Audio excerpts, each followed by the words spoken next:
The other group that I met with today are seafarers from the MV Portland. Again, not a single word from those opposite about the plight of those seafarers who've been sacked by Alcoa. They've worked on Australian seas for 25 years. 25 years, not one day lost to industrial action. And what's Alcoa done?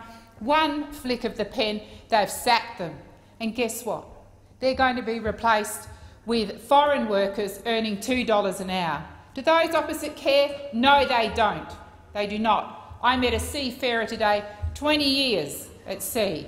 He's now lost a job. And do they care? No. And they bleat on every day about how they're creating jobs and how they're making Australians better off. Well, they're not making seafarers better off, and they're not making cleaners better off. And on top of denying them wage increases and sacking them, letting Alcoa sack Australian seafarers and do nothing about it, they want to impose a big, fat new tax of 15% on every single thing that those workers buy, every single thing. Well, it is not on. It is not on. And it is time that the Turnbull government acted in the interests of all Australians, not just those at the big end of town.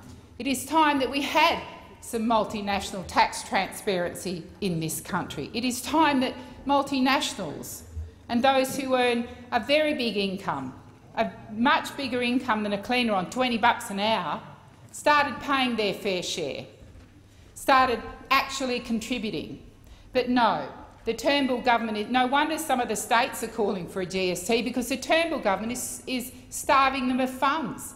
The massive cuts to education, which were not signed off by the Australian public, the massive cuts to health, which were not signed off by the Australian government.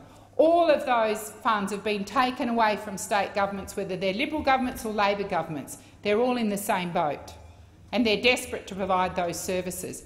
And yet we have day in, day out those opposite the Turnbull government absolutely refusing to categorically state they will not introduce a big, fat new GST, a GST of 15% on everything, on food, on health, on education, on pharmaceuticals, on school goods, for cleaners on $20 an hour, and for seafarers from Victoria, who those opposite have no concern for, Australian seafarers who've been sacked by Alcoa and will be replaced by workers on $2 an hour. Where's their concern? It is completely missing.